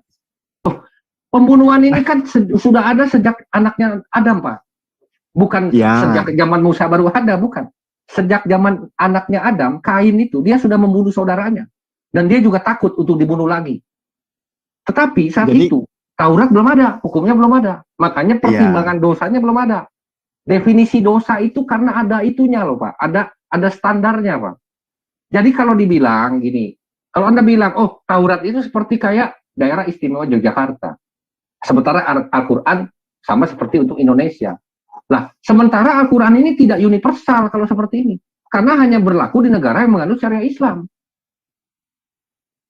Ya Gitu itu loh. kan saya bilang, enggak bukan ke situ Pak. Tadi kan saya bilang aturan lokal. Gitu. Aturan lokal ibaratnya Torah itu kan untuk Bani Israel. Kan saya bilang gitu. Aturan lokal itu Al-Quran, Pak, gini, aturan lokal itu kan ponisnya Pak. Itu hukumannya gitu loh. itu menyeluruh kan, aturannya menyeluruh kan gitu. Ya kalau Anda Untuk bilang Bani analogikan Israel. ke tadi, artinya orang Israel yang bukan orang Israel yang membunuh berarti tidak dosa dong. Sementara di 7 hukum lu, siapa membunuh dia berdosa loh. Sebelum ada Torah, ada hukum 7 hukum lu, Pak. Pak Oli, coba kita jangan lebarkan. Kan saya Ini bilang harus tadi lebar begini. karena ini menyangkut seluruh Taurat. Oh yes, kalau mau dilebarkan, oke, saya sepakati. Ingat, berarti kita poinnya kembali kepada titik kita ini ajaran yang kita anut. Mengapa saya mengikuti Nabi Muhammad? Kenapa Pak Oli mengikuti Yesus? Poinnya di situ. Saya sudah jelaskan kenapa saya kembalikan. Yesus. Oke, gitu saya kembalikan. Saya kembalikan. Baik, apakah Yesus menggenapi ajaran Taurat, mengikuti ajaran Taurat? Ya. Tadi Pak Oli sudah jawab, ya, oke. Ya. Nah, sekarang begini, tadi dikatakan sama Pak Oli, kenapa syariat Islam justru bertolak belakang dengan ajaran sebelumnya? Pak Oli bilang begitu. Begitu saya tanya, ketika di Islam ada seorang pembunuh, ini kasus yang Pak Oli angkat. Jadi enak kita langsung bahas, adalah kecuali dibunuh lagi dengan cara yang benar. Begitu saya tanya ke kitab sebelumnya, bukan saya yang jawab, Pak Oli bilang di zaman Nabi Musa, seorang pembunuh wajib dihukum dengan setimpal, dirajam. Karena ada kronologi, saya tadi sudah katakan, Israel dipilih untuk menjadi berkat bagi bangsa-bangsa. Itu ada, Pak. Bahkan Abraham sudah dinubuatkan begitu. Dari keturunan mula, semua bangsa di muka bumi ini akan memperoleh berkat. Sekarang begini, Pak Oli. Ya, poinnya begini, Pak Oli. Ketika ajaran kami tidak berlawanan dengan ajaran Taurat, salah kami di mana? Loh, justru berlawanan karena kalau Torah membunuh titik, jangan membunuh titik. Nggak ada lagi kata kecuali. Justru kalau ada kata kecuali itu membatalkan jangan membunuh tadi. Karena alasan bisa dicari-cari, Pak. Kenapa alasan bisa dicari-cari? Manusia itu gampang membengkokkan hukum sesuai kepentingan. Apalagi misalnya masuk ke dalam hukum-hukum tertentu. Oke. Tauratnya kan tidak ada kecuali di Taurat 10 perintah itu ada kata kecuali dengan alasan yang benar, barulah Anda bisa berkata benar di situ, saya akan akui gitu loh. Pak Oli, kan tidak ingat loh, membunuh Putus, orang ya? yang melakukan pembunuhan. Halo, kedengeran? Putus. Aduh, halo. Kok saya jelas ini? Timernya Yang lain, halo? Iya, suaranya jelas. Saya kedengeran? Jelas ya? Pak Oli mungkin Iya, jaringan terganggu. Putus Pak, suara Bapak tadi putus Pak, maaf. Suara Bapak putus, saya nggak dengar. Oke, Ya, silakan oke, lanjut. saya ulang ya. Diulang aja, diulang, silakan. Ya, diulang. ya. Ini kan makanya saya ngikutin dari apa yang dimau Pak Oli. Artinya mengangkat satu kasus di surat Al-Furqan itu, kan saya bilang. Lalu kita bahas, karena memang kita kedua keyakinan gitu loh. Nah, saya bilang tadi, solusi di Islam, membunuh dengan cara yang benar, itu saya contohkan orang yang melakukan pembunuhan. Itu satu kasusnya gitu, Pak. Membunuh dengan cara yang benar, sementara jangan membunuh itu tertulis dalam Torah. Dan barang siapa membunuh harus dihukum, itu betul. Ya udah kan gitu. Nah, oke. Nah, sekarang gini. Solusi saya tanya. Solusi dulu, sebentar. Solusi di Pak Oli di Kristen apa? Tadi Pak Oli jawab serahkan ke negara. Lah sekarang kalau kita lihat dari kedua ini yang berbeda syariatnya siapa? Loh, Pak, yang namanya Torah itu dipagari. Itu oleh hukum kasih karunia. Makanya saya katakan, pertanyaan saya begini, bagaimana cara Anda menjaga diri supaya jangan membunuh? Bagaimana? Ada rumusnya nggak? Kasih karunia bagaimana itu cara apa? Anda menjaga diri jangan membunuh? Kasih karunia itulah rumusnya di atas hukum. Yesus katakan, dasar Taurat adalah kasih. Di bawahnya bergantung seluruh kitab para nabi dan hukum Taurat. Iya, Pak. Jadi, Pak, baik. Makanya kita kembali ke solusi. Di dalam kasih karunia itu, ketika orang yang melakukan pembunuhan itu, solusinya apa? Orang kalau mengikuti kasih karunia nggak mungkin membunuh, Pak. Iya, kalau peristiwa terjadi. Sebentar begini. Kalau orang betul-betul mengikuti kasih karunia seperti Yesus lakukan, dia tidak akan melakukan pembunuhan. Jadi pertanyaan Bapak itu berlaku buat orang yang justru hidup tidak di dalam kasih karunia. Karena di dalam kasih karunia nggak ada itu ya jangan membunuh itu udah nggak ada lagi. Karena barang siapa marah terhadap saudaranya, dia sudah sama dengan membunuh, Pak. Tapi gini, Pak Oli. Yesus katakan itu. Pak, tapi gini, realita kehidupan ada nggak yang melakukan pembunuhan? Artinya dia tidak sempurna dalam kasih karunia. Ya, ada. Iya, tapi berarti ada dia realitanya. tidak dalam kasih karunia. Betul. Betul. Solusinya apa? Saya nggak berusaha. Loh, ini negara. Saya udah tadi katakan jelas negara. Kekristenan itu bukan ideologi politik, Pak. Kekristenan tidak membawa hukum-hukum. Berarti tidak ada solusi. Berarti tidak ada solusi. Kalau tidak ada solusi, Pak. Kalau tidak ada solusi ya bukan diserahkan kepada negara. Artinya balas dendam, Pak. Zaman dulu sebelum ada hukum, Pak. Sebelum ada hukum, orang membunuh pasti dibunuh lagi, Pak. Itu udah zaman dulu. Orang barbar sebelum ada hukum, bahkan sebelum hukum Taurat ada nih. Sebelum hukum Taurat ada, sebelum zaman Nuh, orang membunuh, masuk rumah orang, merebut istrinya, pasti disikat, Pak. Pasti itu. Zaman dulu, bagaimana kita dengar dalam sejarah, seorang raja dibunuh sama pangeran lain. Tapi si pangeran ini dibunuh sama anak si raja yang terbunuh ini. Pembunuhan itu akan terus berulang, gitu loh. Tanpa ada hukum pun begitu, Pak. Nah, pertanyaan saya begini. Kalau Anda bilang, diserahkan ke negara, itu berarti bukan solusi. Justru itu solusi. Supaya apa? Enggak. Gitu loh. Gini loh Pak Oli. Artinya gini, di dalam keyakinan itu kan jelas. Makanya kita bukan masalah politik, tapi solusi kehidupan. Nah, di zaman Nabi Musa pun, kalau solusi kehidupan, justru makanya manusia tidak boleh main hakim sendiri. Kalau main hakim sendiri, memang tidak boleh. Justru ketika hukumnya bilang seperti itu, ya itulah namanya main hakim sendiri, Pak. Karena Torah jelas-jelas berkata jangan membunuh. Kalau ada orang membunuh, ya berarti dia dihukum. Tetapi begini, saya bilang tadi, kenapa? Karena alasan itu bisa dibuat. Kalau Anda bilang begini, ketika dibalikan ke syariat ternyata sama. Tidak, justru tidak sama. Di Torah itu tidak ada kata kecuali. Jangan juga berzina kecuali, itu nggak ada kata kecualinya. Ya itu Dan beda membunuh lagi etis, gitu. konteksnya, beda lagi konteks. Kan Kenapa gini, kenapa bicara hukum kayak konteksnya jadi beda lagi? Karena Lah, kalau Anda enggak. berkata kepada kenapa Yesus berkata Yesus itu justru menempatkan hukum itu jadi lebih susah, Pak. Nah, kalau Anda tanya, Iya. bagaimana kalau ada orang Kristen membunuh? Berarti dia tidak sempurna dalam kasih karunia. Begitu aja Nah, jawabannya. betul. Iya betul, tidak sempurna. Makanya tadi kan saya tanya, solusinya apa untuk agar orang Solusinya itu ya negara. Kenapa? Nah, Karena itu negara. Berarti di dalam Kristen tidak tertulis bahwa solusi kekristenan. pelaku Karena kejahatan itu, kekristenan tidak. pelaku Makanya saya tadi sudah kejahatan itu ulangi. ada Makanya saya tadi solusinya. tadi Beda katakan. beda dengan Kekristenan bukan zaman ideologi Musa. politik membuat Beda, hukum sendiri, iya. Pak. Bukan. Beda bukan. dengan Ini. zaman Torah. Beda dengan Zaman Torah itu berlakunya Torah. lokal. Pelaku Iya. pembunuh. Kalau Anda bilang dibunuh zaman lagi. Torah beda. Zaman Nabi Muhammad, aturannya pelaku pembunuhan, ya dengan cara yang benar, artinya melalui tapi itu proses juga nggak bisa berlaku pengadilan. di semua negara, Pak. Tetap aja di negara Loh. Indonesia pun itu tidak berlaku kok. Artinya apa? Kalau- Tidak universal. Gini loh, saya mau kasih tahu. Zaman Iya, Musa iya. memang berlaku lokal, tetapi begini, dosa pembunuhannya itu tidak lokal, hukumannya yang lokal, vonisnya yang lokal. Kalau Anda bilang tadi analogi seperti aturan daerah istimewa Yogyakarta, makanya saya katakan analogi Anda keliru. Kenapa? Karena kalau Anda berkata demikian, berarti orang selain Israel, orang Bani Amon misalnya, orang Kanaan misalnya, membunuh, berarti dia tidak dosa dong. Karena berarti Anda mengatakan analogi yang sama dengan daerah Jogja tadi. Justru tidak seperti itu. Kekristenan bukan seperti orang Yahudi atau orang Israel. Orang Israel itu satu bangsa. Kekristenan bukan satu bangsa, Pak. Kekristenan banyak bangsa. Ada orang ini, ada orang ini, ada orang ini, gitu loh. Beda. Kita kembali ke ini saya lagi bicara kekristenan, Pak. Ini saya bicara kekristenan. Jadi kalau Anda katakan, oh itu tidak ada solusi. Bukan tidak ada solusi, justru diserahkan kepada negara masing-masing. Makanya kekristenan disuruh menghargai pemerintahan di negara dia hidup. Dia menghargai hukum di negara dia hidup. Karena kalau dia memang dia sempurna dalam kasih karunia, dia nggak perlu takut dengan hukum.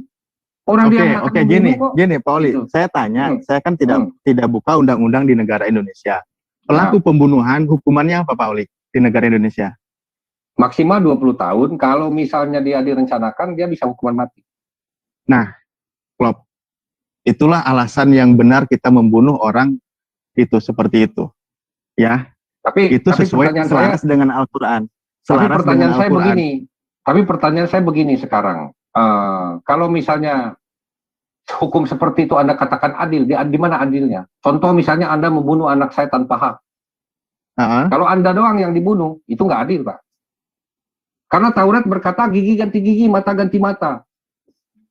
Kalau anak berarti ganti anak dong. Itu logikal fallacy namanya, Pak. Enggak dong. Enggak lah, aneh-aneh aja loh.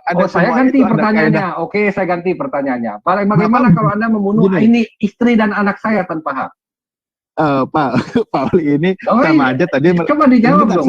Sebentar. Iya, sebentar dulu. Logika tadi Pak Oli sama aja sedang melecehkan hukum Musa kalau gitu. Kalau anak ganti hukum Musa itu tidak sesimpel yang Anda kira dalam Islam. Makanya saya tadi sama aja. Beda. Nggak boleh anak ganti anak, itu sama aja. Saya bilang tadi namanya logikal fallacy. Beda. Hukum Islam nggak ada. Anak ganti anak itu nggak ada. Makanya saya katakan hukum seperti itu tidak adil. Makanya tadi saya katakan apakah adil? Hukum itu di dunia ini nggak ada yang adil, Pak. Makanya kalau yang adil itu hukum Tuhan.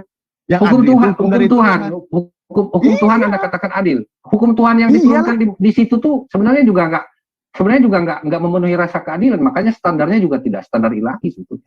Oh, nggak bisa. Waduh, ini kalau kayak gini repot juga.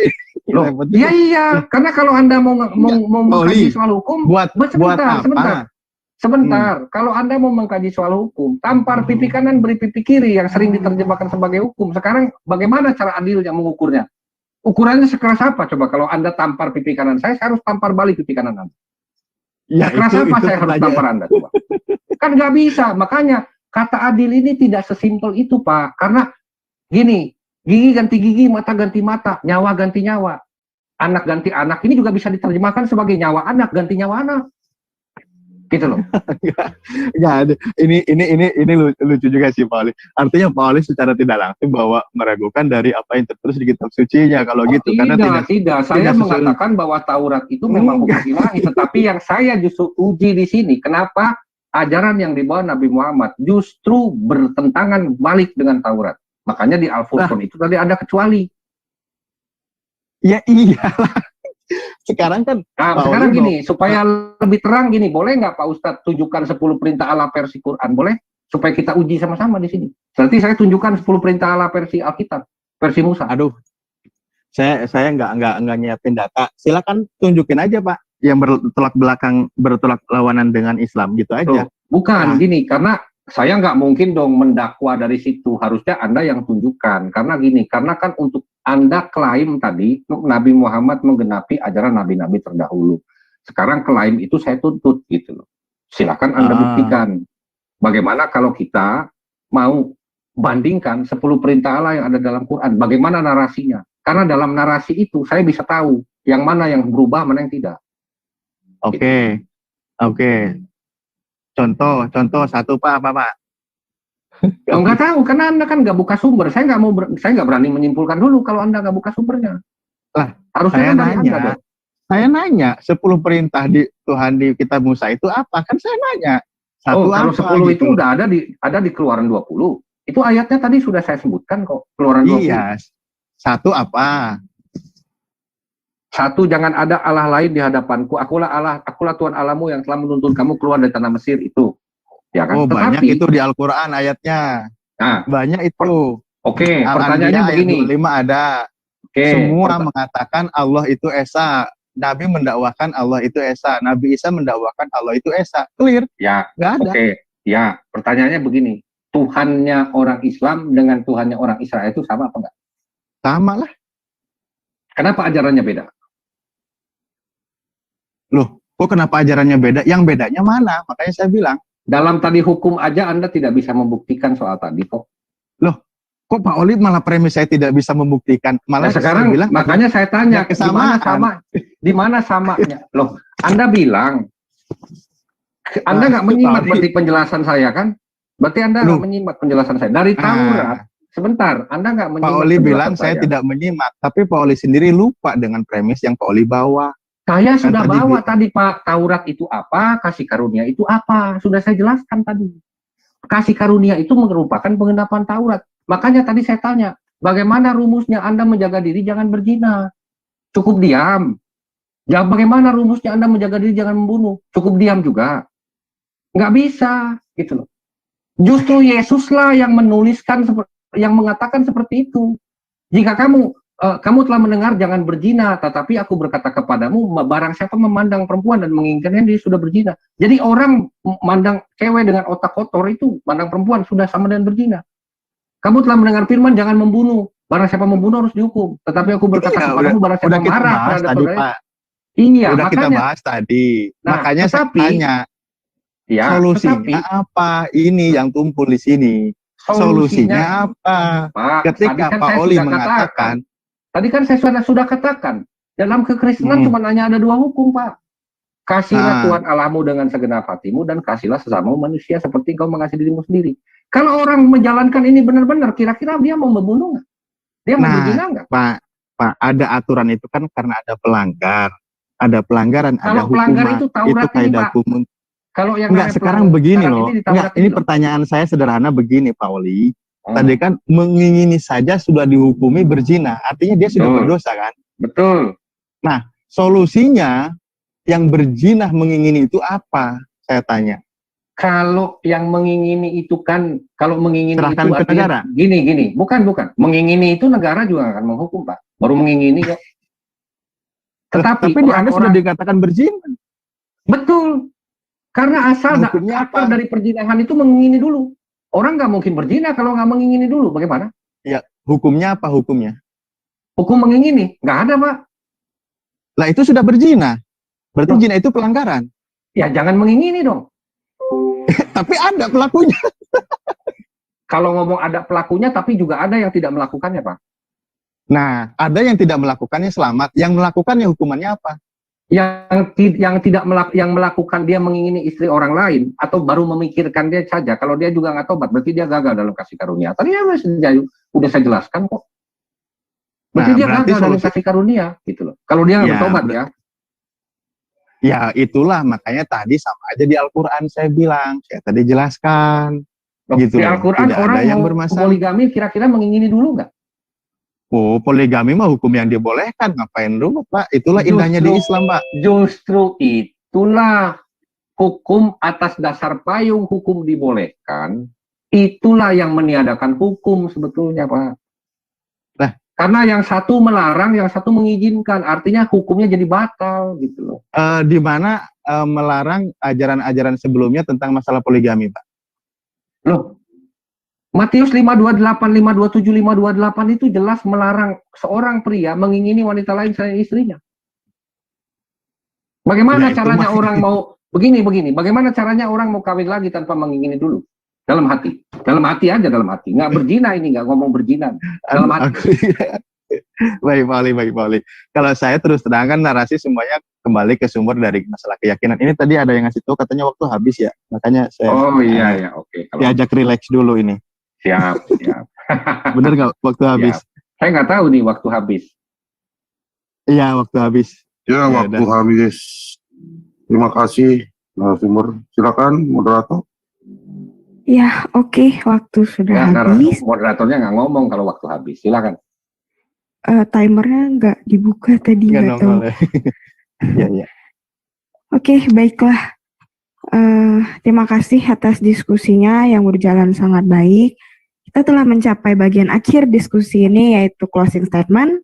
Dipersilakan untuk masing-masing pihak menutup dan menegaskan kembali apa yang telah disampaikan. Dimulai dari pihak Muslim, silahkan kepada Ustadz Alif. Oke, baik, terima kasih. Itulah kenapa kami ya kembali mengikuti apa yang diajarkan oleh Nabi Muhammad SAW, bahwa alasan-alasan yang ada ini secara tidak langsung dari hasil diskusi kami dengan Pak Oli dan membuka sejarah-sejarah kitab Taurat. Ada beberapa hal kesamaan. Dan hukum itu memang berlaku, karena ketika hukum produk manusia, biasanya bisa dirubah lagi oleh manusia, tapi hukum Tuhan itu tidak ada yang bisa dirubah oleh manusia. Karena Tuhan itu maha adil. Ketika Tuhan menciptakan manusia dan ditempatkan di muka bumi, dengan segala hukum aturannya, tentu di situ ada. Nah, makanya di sini kami tanpa memandang masalah dia itu hubungannya dengan politik atau apa, dan itu ketika tertulis dari Al-Quran dan hadis, maka itu adalah hukum kebenaran dari Sang Maha Benar yang wajib kami terima dan wajib kami perjuangkan kebenarannya. Nah, mengenai proses seperti ini ya tentu semuanya berproses kayak gitu. Makanya ketika tadi masalah hukum yang diangkat adalah masalah bagaimana solusi ketika tidak boleh membunuh kecuali dengan cara yang benar. Artinya apa? Berarti ada diperbolehkan membunuh asalkan caranya yang benar. Nah, salah satu kasus ini diangkat makanya karena apa? Ada ayat yang boleh membunuh seperti hukum qisas. Di Al-Baqarah ada seperti bagaimana hukum qisas itu adalah ketika orang yang membunuh adalah solusinya dia itu dihukum mati, dibunuh lagi. Bukan kita yang membunuh, kita serahkan kepada aturan namanya ulil amri di Islam. Itulah ayatnya, taatlah kepada Allah dan kepada Rasul dan ulil amri minkum gitulah. Dan pemerintahan di antara kamu ketika aturan itu selaras dengan Al-Quran, selaras dengan yang diturunkan. Ketika belum, tugas kami memperjuangkan. Itu karena apa? Ini adalah hukum kebenaran. Benar, makanya kok kenapa seperti kami membunuh itu tidak adil? Karena tadi jangan seperti itu. Karena memang itu bukan masalah kita boleh membunuh, karena aturannya ketika dia melakukan pelanggaran, membunuh keluarga kita, maka hukum balasannya tertulis di Al-Quran boleh dibunuh atau dihukum mati. Bukan berarti kita langsung membunuhnya. Serahkan dulu pengaturan yang selaras dengan Al-Quran. Itulah solusinya. Makanya undang-undang ini perlu kita perjuangkan. Dan memang aturan Islam itu memang menyeluruh. Bagaimana juga dalam pembagian masalah harta waris. Lagi-lagi, perjuangannya apa? Tertulis di Al-Quran. Dan itu memang adil. Bagaimana dalam mencatat masalah keuangan. Tertulis juga di Al-Quran. Nah ini pun terpakai di seluruh negara gitu loh. Banyak yang memakainya gitu. Dan itu tidak berlawanan ketika bagaimana cara hutang menghutang, tulis menulis dan lain sebagainya, bagaimana dilarang riba dan lain sebagainya. Lalu bagaimana memperjuangkan hukum ini? Ya secara tidak langsung sekarang di Indonesia pun banyak kok menerapkan. Ini mohon maaf, bagaimana undang-undang zakat, undang-undang haji, dan lain sebagainya itu menjadi diatur oleh negara. Ini hal yang menarik. Nah, ini mohon maaf, kenapa negara lebih tertarik mencatat ini? Ya, itu asik kan, karena ada kaitannya dengan fulus. Seandainya negara bukan hanya ini aja yang mau ditulis, bukan hanya tentang zakat yang berhubungan dengan uang, bukan hanya tentang masalah haji yang berhubungan dengan keuangan, tapi juga bagaimana solusi yang lain. Bila perlu nggak apa-apa undang-undang yang lain itu diterapkan yang ada di Al-Quran kayak gitu. Dan memang masih ada yang selaras, ada yang belum selaras. Tugas kami memperjuangkan itu dengan cara tentu konstitusi yang baik dan yang benar. Karena ini adalah aturan dari Tuhan yang bersumber dari Tuhan juga sesuai dengan keadilan di hadapan manusia gitu. Bagaimana kami juga pernah mendengar undang-undang di luar dan lain sebagainya itu banyak juga yang menerapkan sistem syariah kayak gitu dalam masalah perbankan dan lain sebagainya. Itu hal yang menarik, artinya bisa diterima gitu. Nah, itu bagaimana dengan cara yang membunuh? Pernah ada kasusnya juga ketika saya pernah melihat juga videonya, seorang yang membunuh anaknya, padahal undang-undang memperbolehkan ketika keluarga itu keberatan, bunuh aja orang itu, hukum mati aja orang itu, maka orang itu dihukum mati, tapi si pihak keluarga yang muslim ini justru memaafkan. Dan seluruh hakim dan peserta di sana sangat terharu. Kenapa? Dia memilih hukum kasih yang ada di Al-Quran. Terima kasih Ustadz Alif untuk closing statement-nya. Selanjutnya closing statement dari pihak Kristen yang akan menutup diskusi pada malam ini. Dipersilakan kepada Pak Oli. Baik, terima kasih. Kekristenan yang didirikan Yesus pondasinya adalah kasih karunia. Kasih karunia itu adalah berdiri di atas hukum. Jadi orang-orang yang mengerti kasih karunia bukan lagi orang-orang yang hidup di bawah hukum, tetapi orang yang menjadi pelaksana hukum itu sendiri. Makanya ada tertulis kamu adalah garam dunia, dan ada tertulis juga kamu adalah terang dunia. Jadi orang harus melihat perbuatanmu dan memuliakan Bapamu yang di sorga. Gitu. Jadi kekristenan bukan seperti ideologi politik yang dibawa. Yesus tidak pernah membawa ideologi politik. Justru ketika dikatakan bahwa hukum Allah, hukum ilahi ini harus begini, harus begitu, dengan diterapkan di level negara dan seperti apa. Yang terjadi adalah kekacauan. Karena itulah, waktu itu Farisi dan Saduki, orang-orang Yahudi, imam-imam Farisi dan Saduki menuntut Yesus dihukum mati. Karena apa? Ya karena itu, karena Yesus menggugat hal itu. Karena Yesus mengajarkan apa yang memang mereka salah pahami. Mereka nggak mau dengar apa yang diajarkan Yesus. Yesus itu menggugat apa yang sudah jadi ketentuan yang selama ini disalahpahami oleh orang-orang Yahudi, orang-orang Israel. Gitu loh. Yesus menggariskan kembali apa yang benar. Ini loh yang benar. Seperti ini loh yang berkenan kepada Allah. Apa itu? Kasih karunia. Bukan sekedar hukum. Karena sampai mana orang bertahan menghadapi hukum untuk tidak melanggar hukum? Gak ada manusia yang tidak jatuh. Manusia semua jatuh. Karena ketika manusia diukur dengan hukum, satu pelanggaran saja sudah cukup membuat manusia itu bersalah. Gitu.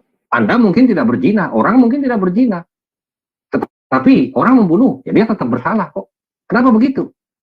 10 perintah Allah, dia yang mengatakan jangan berzina, dia juga yang mengatakan jangan membunuh. Dia juga yang mengatakan jangan mengingini. Allah yang sama.